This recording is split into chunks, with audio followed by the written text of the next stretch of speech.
Qani bolakay, seni isming nima? Ismim Yusuf hukmdorim. Ammo hojalarim meni Misr tilida Yusarsif deb atashadi. Yusuf ibronicha ism hukmdor. Bu qayg'uli degan ma'noni anglatadi. Misrning muhtashamligi va ulug'vorligini qanday tasvirlaysan?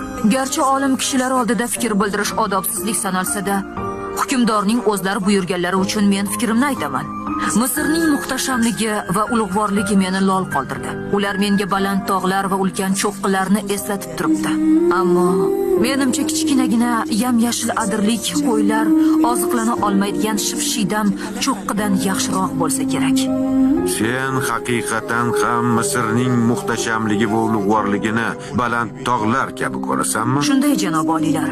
Biroq agar kuch muhtojlarning hojatini chiqarishga xizmat qilsa go'zaldir. Barakal. Ofarin Yusarsif.